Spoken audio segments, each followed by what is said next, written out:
Hello friends, welcome to DA show class. આજે આપણે આ વિડીયોમાં ધોરણ 7 સામાજિક વિજ્ઞાન તેમાં બીજો પાઠ છે દિલ્હી સલ્તનત. એના વિશે આપણે સમજ કેળવીશું. તો દિલ્હી સલ્તનત દિલ્હી એ વેપાર વાણિજ્યનું મહત્ત્વનું કેન્દ્ર હતું. દિલ્હી સલ્તનતની સ્થાપના ઈસવીસન 1206 થી 1526 દરમિયાન વિવિધ શાસકો દ્વારા દિલ્હી સલ્તનતની હુકૂમત હતી. તેમાં કુલ 5 વંશો ગુલામ વંશ, ખિલજી વંશ, તુગલક વંશ, સૈયદ વંશ, લોધી વંશ, આ 5 વંશોએ રાજ કર્યું હતું. એમાં આપણે સૌપ્રથમ જોઈએ ગુલામ વંશ વિશે. ગુલામ વંશ 1206 થી 1210 દરમિયાન તેમનું રાજ હતું. ગુલામ વંશના સ્થાપક હતા કુતુબુદ્દીન ઐબક.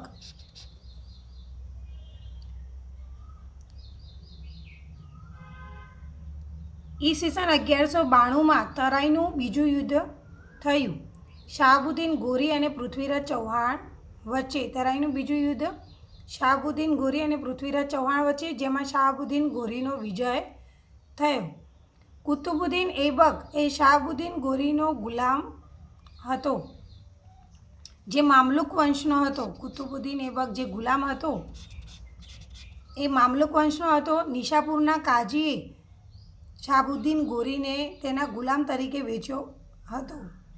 ઈસવીસન 1206માં શાહબુદ્દીન ગોરીનું મૃત્યુ થયું અને ગુલામ વંશનો પાયો કુતુબુદ્દીન ઐબક દ્વારા નખાયો. એટલે કુતુબુદ્દીન ઐબકે ગુલામ વંશની સ્થાપના કરી. તેણે લાહોરને રાજધાની બનાવી. લાખ બક્ષ તરીકે ઓળખાયો. અજમેરમાં ઢાઈ દિન કા ઝોપડા અને રાયપિતોડામાં કવતુલ ઇસ્લામની સ્થાપના કરી. ઐબક એવું ઉપનામ કુતુબુદ્દીન ઐબક, જેમાં ઐબક એવું ઉપનામ એને કોણે આપ્યું હતું? તો શાહબુદ્દીન ગોરીએ આપ્યું હતું. તેને ઐબકનો અર્થ થાય છે ચંદ્ર જેવા મુખવાળો. જો કે ચંદ્ર જેવા મુખવાળો ન હતો, પરંતુ એવું એને ઉપનામ આપ્યું હતું. ઈસવીસન 1210માં પોલો રમત રમતા ઘોડા પરથી પડી જવાથી કુતુબુદ્દીન ઐબકનું મૃત્યુ થયું. ત્યારબાદ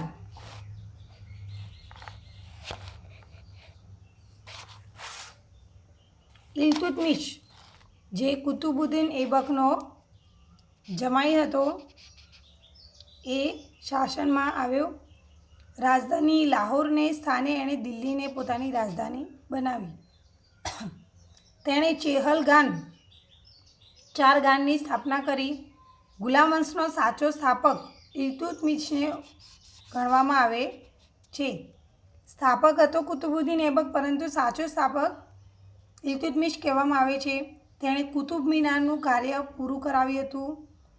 અરબી સિક્કા ચલણમાં મૂક્યા હતા.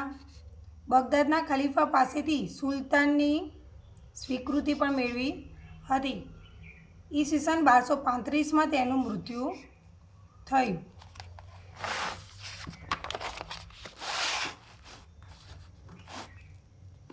ત્યાર પછી રજિયા સુલતાના ઇલ્તુત્મિશની પુત્રી એ ગાદીએ આવી. ઇલ્તુત્મિશને પુત્રો હતા, પરંતુ એણે પોતાની દીકરીને ગાદી સોંપી હતી, જેનું શાસન 1236 થી 1240 દરમિયાન. સલ્તનત યુગની સર્વપ્રથમ અને એકમાત્ર શાસિકા હતી રજિયા સુલતાના. પડદા પ્રથાનો ત્યાગ કરી પુરુષોના કપડાં પહેરતી હતી. હાથી પર સવારી કરતી હતી. તેણે હબસી ગુલામ યાકૂત સાથે તેને પ્રેમ થયો હતો, જે ઘોડાનો સરદાર હતો. અમીરોનો વિરોધ થતાં યાકૂતની હત્યા કરવામાં આવી અને તેની હત્યા બાદ સતત વિદ્રોહો થયા અને છેલ્લે રજિયા સુલતાનાની પણ હત્યા કરવામાં આવી. ત્યારબાદ ઇલ્તુત્મિશનો પુત્ર નાસિરુદ્દીન ગાદીએ આવ્યો, જેણે 21 વર્ષ બાદ મૃત્યુ થયું. એટલે એણે 21 વર્ષ શાસન કર્યું અને ત્યારબાદ તેનું મૃત્યુ થયું. તો નાસિરુદ્દીન એ ઇલ્તુત્મિશનો પુત્ર હતો. ત્યાર પછી ઇલ્તુત્મિશનો ગુલામ ગિયાસુદ્દીન બલબન એ ગાદીએ આવ્યો. ચેહલગાન દળનો નાશ કર્યો અને રાજાની મજબૂત પકડ બનાવી. તેણે રાજાને સર્વોપરી બનાવ્યો. રાજત્વનો સિદ્ધાંત આપ્યો. રાજત્વનો સિદ્ધાંત કોણે આપ્યો? તો ઇલ્તુત્મિશનો ગુલામ હતો ગ્યાસુદ્દીન બલબન, તેણે આપ્યો હતો. રાજત્વ એટલે કે પૃથ્વી પર અલ્લાહ પછી સર્વોચ્ચ પદ સુલતાનનું છે, એવો સિદ્ધાંત તેણે આપ્યો હતો. તેના રાજ્યમાં પ્રસિદ્ધ કવિ અમીર ખુશરો અને અમીર હસન જેવા કવિઓ હતા. બલબન સાહિત્ય અને કલાનો પોષક હતો. આ વંશનો અંતિમ શાસક કૈકુબાદ હતો. ગુલામ વંશનો અંતિમ શાસક હતો કૈકુબાદ. ત્યાર પછી ખલજી વંશની સ્થાપના થઈ. ખલજી વંશનો સ્થાપક હતો જલાલુદ્દીન ખિલજી, જેણે 6 વર્ષ શાસન કર્યું. જલાલુદ્દીનની હત્યા કરી અલાઉદ્દીન, અને અલાઉદ્દીન ખિલજી ગાદીએ આવ્યો. અલાઉદ્દીન ખિલજી કોણ હતો? તે જલાલુદ્દીનનો ભત્રીજો અને જમાઈ હતો. તેણે 1296થી 1316 દરમિયાન શાસન કર્યું. ગુજરાત અને દક્ષિણ ભારત પર તેણે વિજયો મેળવ્યા. દિલ્હીમાં સ્થાયી સેનાની શરૂઆત કરી. દાગ અને ચહેરા પદ્ધતિની શરૂઆત કરી. ઘોડાને દાગ આપવાની અને સૈનિકોને હુલિયા લખવાની એવી પદ્ધતિની એણે શરૂઆત કરી હતી. તો દાગ અને ચહેરા પદ્ધતિની શરૂઆત કોણે કરી હતી? તો અલાઉદ્દીન ખિલજીએ. આ ઉપરાંત ભાવ નિયમન, બજાર નિયંત્રણ, સંગ્રહખોરી નિયમન, આ બધા એણે પદ્ધતિઓ શરૂ કરાવી હતી. દિલ્હીમાં અલ્લાઈ દરવાજા, સીદીના કિલ્લા, આ બધાનું નિર્માણ પણ અલાઉદ્દીન ખિલજીએ કર્યું હતું. તેનો સેનાપતિ હતો મલિક કાફુર.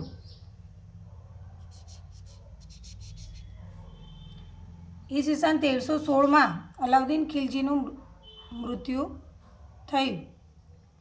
તેનો પુત્ર શાહબુદ્દીન ગાદીએ આવ્યો અને તે 5 વર્ષનો હોવાથી પ્રતિશાસક તરીકે મલિક કાફુર શાસન કરતો હતો. આ વંશનો અંતિમ શાસક હતો ખુશરો શાહ. તો ખલજી વંશનો સ્થાપક હતો જલાલુદ્દીન ખિલજી અને અંતિમ શાસક હતો ખુશરો શાહ.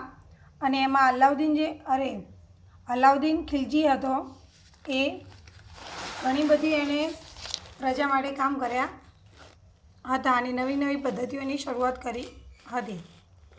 ત્યારબાદ તુગલક વંશની સ્થાપના થઈ. તુગલક વંશના સ્થાપક હતા ગ્યાસુદ્દીન તુગલક.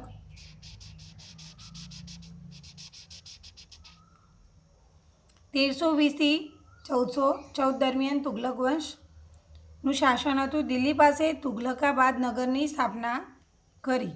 કોણે? ગ્યાસુદ્દીન તુગલકે, જેનું મૃત્યુ ઈસવીસન 1325માં બંગાળ અભિયાન પરથી ફરતી વખતે મંડપ તૂટી પડવાથી એનું મૃત્યુ થયું હતું. ત્યાર પછી મોહમ્મદ બિન તુગલક નામનો રાજા આવ્યો, જેનું મૂળ નામ હતું જૂના ખાન, જેણે શાસન કર્યું 1325થી 1351 દરમિયાન. ઇતિહાસમાં તરંગી સુલતાન તરીકે એ ઓળખાય છે. પૂછાઈ શકે છે કે તરંગી સુલતાન તરીકે કોણ ઓળખાય છે? તો મોહમ્મદ બિન તુગલક.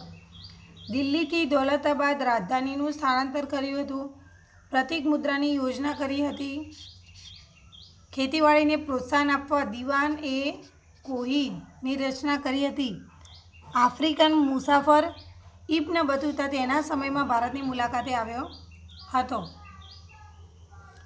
તેનું મૃત્યુ 1351માં થયું હતું. ઇતિહાસકાર બર્ની એ લખ્યું છે મોહમ્મદ બિન તુગલક વિશે કે મૃત્યુથી લોકોને તેનાથી મુક્તિ મળી અને તેને લોકોથી, કારણ કે તે તરંગી સુલતાન હતો. તેણે જે બી કામ કરાવ્યા હતા, જે પદ્ધતિઓ મૂકી હતી, બધું નિષ્ફળ નીવડ્યું હતું અને લોકો એનાથી કંટાળી ગયા હતા. ફિરોઝ શાહ તુગલક મોહમ્મદ તુગલકનો પિતરાઈ ભાઈ, મોહમ્મદ બિન તુગલકનો પિતરાઈ ભાઈ હતો, જેણે 1351થી 1388 દરમિયાન શાસન કર્યું. સલ્તનત યુગનો તેને અકબર કહેવાતો હતો. કોને? ફિરોઝ શાહ તુગલકને સલ્તનત યુગનો અકબર કહેવાતો હતો. તે ગુલામોનો શોખીન હતો. ગરીબ અને વિધવાઓને મદદ કરવા દીવા એ ખૈરાત ખાતાની શરૂઆત કરી. સિંચાઈ માટે નહેરોનું બાંધકામ. દિલ્હી સલ્તનતનો એકમાત્ર સુલતાન કે જેણે પોતાની આત્મકથા લખી હતી કુદહાત એ ફિરોજ શાહી. જે આત્મકથાનું નામ છે કુદહાત એ ફિરોજ શાહી. જિયાઉદ્દીન બરની ત્વારીખ એ ફિરોજ શાહી ગ્રંથ એણે લખ્યો હતો. જિયાઉદ્દીન બરની કે જેણે ત્વારીખ એ ફિરોજ શાહી નામનો ગ્રંથ લખ્યો હતો. 1388માં ફિરોજ શાહ તુગલકનું મૃત્યુ થયું. આ વંશના અંતિમ શાસક હતા નાસિરુદ્દીન મોહમ્મદ તુગલક.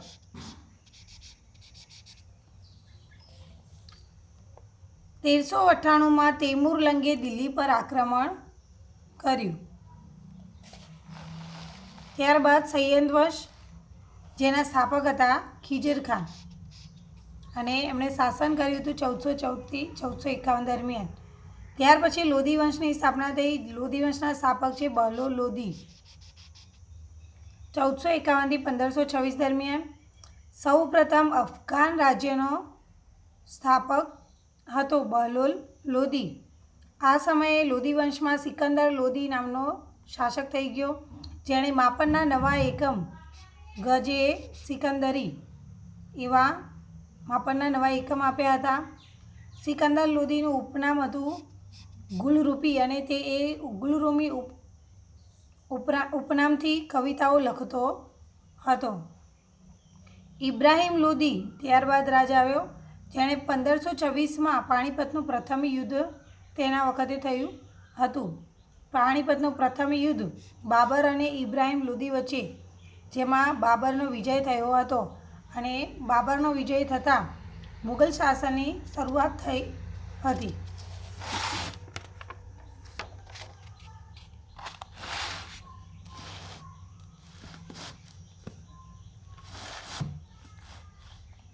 હવે આપણે એ વખતે જે રાજ્ય વ્યવસ્થા હતી એના વિશે ટૂંકમાં જોઈએ.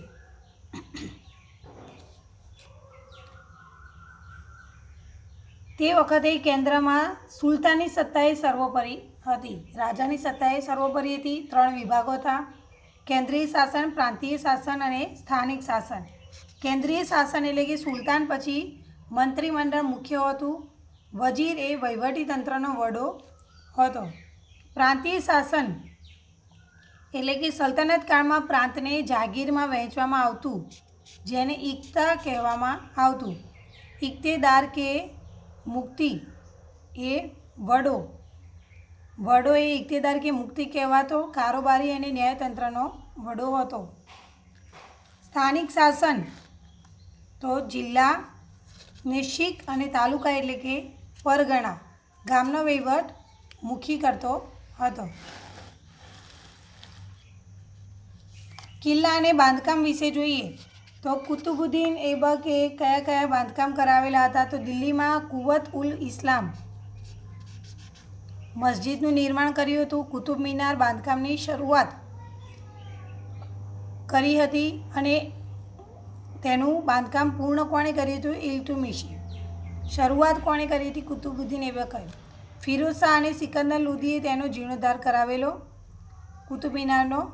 અને અજમેરમાં ઢાઈ દિન કા ઝોપડા મસ્જિદનું નિર્માણ કરાવ્યું હતું કુતુબુદ્દીન ઐબકે. અલાઉદ્દીન ખિલજી તો અલાઉદ્દીન ખિલજી અલાઈ દરવાજા નામનો પ્રવેશદ્વાર બનાવ્યો હતો. સિરી નામનો કિલ્લો, સિરી નામનું નગર અને હોજે ખાસનું બાંધકામ કરાવ્યું હતું. તુગલક શાસન દરમિયાન તો તુગલકાબાદ, ફિરોજાબાદ, હિસાપુર, જૌનપુર, ફિરોજપુર, ફતેહાબાદ જેવા નગરોની સ્થાપના થઈ હતી. તુગલક શાસન દરમિયાન કયા કયા નગરોની સ્થાપના થઈ હતી? તો અહીં તમે જોઈ શકો છો કે તુગલકાબાદ, ફિરોજાબાદ, હિસાપુર, જૌનપુર, ફિરોજપુર, ફતેહાબાદ જેવા નગરોની સ્થાપના થઈ હતી. દિલ્હીમાં અનેક કિલ્લાઓ, મસ્જિદો, તળાવો, મહેલો, સ્નાનાગરો, મકબરાઓ, પુલો, સરાઈઓ અને બગીચાઓનું નિર્માણ કાર્ય પણ તે વખતે થયું હતું. સૈયદ અને લોધી વંશ દરમિયાન તો મકબરા અને મસ્જિદનું નિર્માણ થયું હતું. બંદે ખાનનો ગુંબજનું નિર્માણ સૈયદ અને લોધી વંશ સમયે થયું હતું. આ ઉપરાંત બડા ગુંબજ, મોઠની મસ્જિદ અને શિહાબુદ્દીનનો મકબરો આ બધી સ્થાપત્ય થયા હતા. હવે જોઈએ વિજયનગર સામ્રાજ્ય વિશે. તો વિજયનગર સામ્રાજ્ય 1206 થી 1290 દરમિયાન જેના સ્થાપક હતા હરિહરરાય અને બુક્કારાય નામના બે ભાઈઓ. ઈસવીસન 1336માં તુંગભદ્રા નદી કિનારે તેમણે વિજયનગરની સ્થાપના કરી હતી. ગુરુસ્વામી વિદ્યારણ્ય નામ પરથી વિદ્યાનગર નામનું નગર વસાવ્યું હતું. લશ્કરી સફળતા પછી જે વિજયનગર તરીકે ઓળખાયું, જે આપણે વિજયનગર સામ્રાજ્ય, જે પહેલાં વિદ્યારણ્ય તેમના ગુરુના નામ પરથી વિદ્યાનગર કહેવાતું હતું. સંગમ વંશના શાસક હતા. સાલુલ વંશ, તુલુ વંશ, અરવિંદુ વંશ આ બધા વંશના લોકો શાસન કરતા હતા. જેમાં આપણે જોઈએ તુલુ વંશ. તો તુલુ વંશના સ્થાપક હતા કૃષ્ણદેવરાય, જે વિજયનગરનો પ્રતાપી રાજા હતો. વિજયનગરનો પ્રતાપી રાજા તો કૃષ્ણદેવરાય. તેલુગુ ભાષાના 8 સર્વશ્રેષ્ઠ કવિ અષ્ટાદિગ્ગજ એટલે કે 8 સર્વશ્રેષ્ઠ કવિ તુલુ વંશ દરમિયાન કૃષ્ણદેવરાય રાજાના શાસન દરમિયાન હતા. તેમણે આમુક્ત માલ્યદા નામનો તેલુગુમાં ગ્રંથ લખ્યો હતો. જામવતી કલ્યાણમ નામનો સંસ્કૃતમાં ગ્રંથ લખ્યો હતો. સાહિત્ય કલાને લીધે આંધ્રના ભોજ કહેવાયા હતા.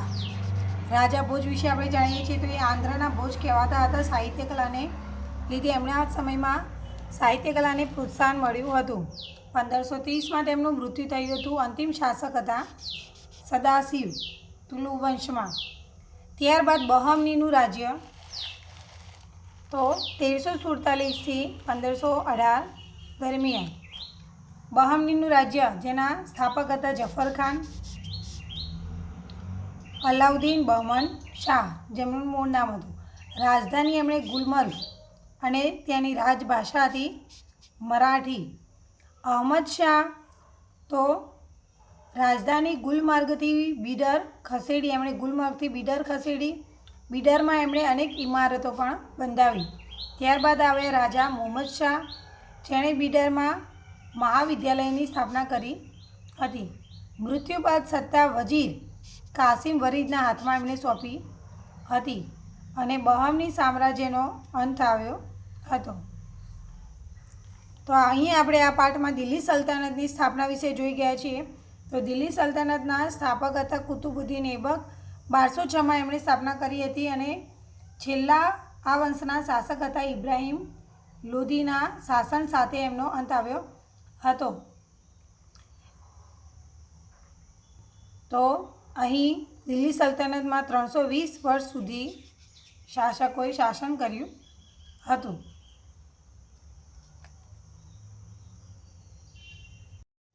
હવે આપણે આ પાઠના સ્વાધ્યાયના પ્રશ્નોની ચર્ચા કરીએ. સાચો વિકલ્પ શોધો. પહેલું છે દિલ્હી સલ્તનતના ચેહલગાન ચારગાનની સ્થાપના કોણે કરી હતી? તો ઇલ્તુત્મિશે. બીજું છે દિલ્હી સલ્તનતના પ્રથમ મહિલા શાસક કોણ હતા? રઝિયા સુલતાના. દિલ્હીના કયા શાસકની યોજના તરંગી યોજના તરીકે ઓળખાય છે? તો મોહમ્મદ બિન તુગલક. ચોથો પ્રશ્ન, વિજયનગર સામ્રાજ્યની સ્થાપના કોણે કરી હતી? તો હરિહરરાય અને બુક્કારાય નામના બે ભાઈઓએ કરી હતી. ખાલી જગ્યા પૂરો. પહેલું છે ઢાઈ દિન કા ઝોપડા ખાલી જગ્યા શહેરમાં આવેલું છે તો અજમેર. બીજું, દિલ્હી સલ્તનતની શાસન વ્યવસ્થાના કેન્દ્રમાં ખાલી જગ્યા હતો તો શાસનના કેન્દ્રમાં સુલતાન હતો. દિલ્હી સલ્તનતનો અંતિમ શાસક કોણ હતો? તો ઇબ્રાહિમ લોધી.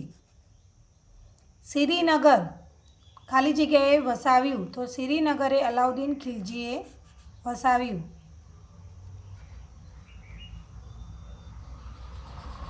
પ્રશ્ન 3 નીચેના પ્રશ્નોના એક બે શબ્દમાં ઉત્તર લખો. પહેલું છે કુતુબ મિનાર ક્યાં આવેલ છે? તો કુતુબ મિનાર દિલ્હીમાં આવેલ છે. બીજું, પાણીપતનું પ્રથમ યુદ્ધ કોની વચ્ચે થયું હતું? તો પાણીપતનું પ્રથમ યુદ્ધ ઇબ્રાહિમ લોદી અને બાબર વચ્ચે 1526માં થયું હતું, જેમાં બાબરનો વિજય થયો હતો અને મુગલ શાસનની શરૂઆત થઈ હતી. ત્રીજું છે અલાઈ દરવાજાનું નિર્માણ કોના સમયમાં થયું? તો અલાઈ દરવાજાનું નિર્માણ અલાઉદ્દીન ખિલજીના સમયમાં થયું. બહમની રાજ્યની સ્થાપના કોણે કરી હતી? બહમની રાજ્યના સ્થાપક હતા જફર ખાન. 1347માં. આપણે જે સંપૂર્ણ પાઠ છે એ સ્થાપના કોણે કરી હતી, સ્થાપક, છેલ્લો વંશના શાસક, તો એ બધી આપણે ચર્ચા કરી ગયા છીએ. તમારે PDF જોતું હોય તો તમે કમેન્ટ કરી શકો છો અને PDF મેળવી શકો છો. પ્રશ્ન 4 છે નીચેના પ્રશ્નોના ટૂંકમાં ઉત્તર લખો. પહેલું છે તુગલક સમયગાળા દરમિયાન દિલ્હીની આસપાસ કયા કયા શહેરો વસાવવામાં આવ્યા હતા? તો અહીં આપણે જોઈ ગયા છીએ કે તુગલક શાસન દરમિયાન તુગલકાબાદ, ફિરોજાબાદ, હિસાપુર, જૌનપુર, ફિરોજપુર, ફતેહાબાદ જેવા નગરોની સ્થાપના થઈ હતી. બીજું છે દિલ્હી સલ્તનતના સમયમાં સ્થાપત્યોનું વર્ણન કરો. તો દિલ્હી સલ્તનત દરમિયાન કયા કયા સ્થાપત્યોની સ્થાપના થઈ હતી? તો કુતુબુદ્દીન એબક દ્વારા દિલ્હીમાં કુવત-ઉલ ઇસ્લામ મસ્જિદનું નિર્માણ, ત્યારબાદ અજમેરમાં ઢાઈ દિનકા ઝોપડા મસ્જિદનું નિર્માણ, અલાઉદ્દીન ખિલજી અલાઈ દરવાજા નામનો પ્રવેશદ્વાર બનાવ્યો હતો, સિરી નામનો કિલ્લો, સિરી નામનું નગર અને હોજે ખાસનું બાંધકામ કરાવ્યું હતું. આ ઉપરાંત દિલ્હીમાં અનેક કિલ્લાઓ, મસ્જિદો, તળાવો, મહેલો, સ્નાનાગારો, મકબરાઓ, પુલો, સરાઈઓ, બગીચાઓ વગેરે સ્થાપત્યનું નિર્માણ કાર્ય થયું હતું. સૈયદ અને લોધી વંશ દરમિયાન બંદે ખાનનો ગુંબજ, બડા ગુંબજ, મોટની મસ્જિદ, શિયાઉદ્દીનનો મકબરો જેવા સ્થાપત્યોનું સ્થાપન થયું હતું. ત્યાર પછીનો પ્રશ્ન છે ત્રીજો, કૃષ્ણદેવરાય વિશે ટૂંકમાં માહિતી આપો. તો કૃષ્ણદેવરાય વિશે આપણે જોઈ ગયા છીએ.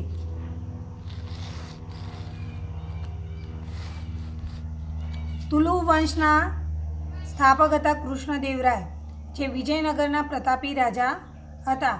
તેના રાજ્યમાં તેલુગુ ભાષાના 8 સર્વશ્રેષ્ઠ કવિઓ હતા કે જે અષ્ટાદિગ્ગજ તરીકે ઓળખાતા હતા. તેમણે આમુક્ત માલ્યદા નામનો તેલુગુમાં અને જામવતી કલ્યાણમ નામનો સંસ્કૃતમાં એમણે એક ગ્રંથ રચ્યો હતો.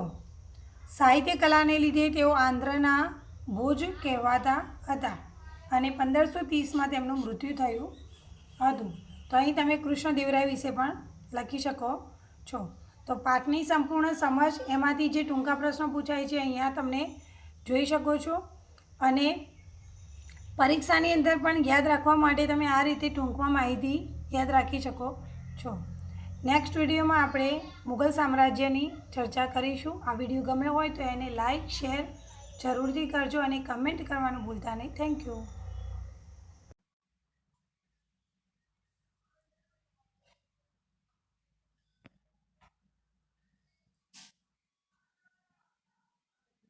Thank you.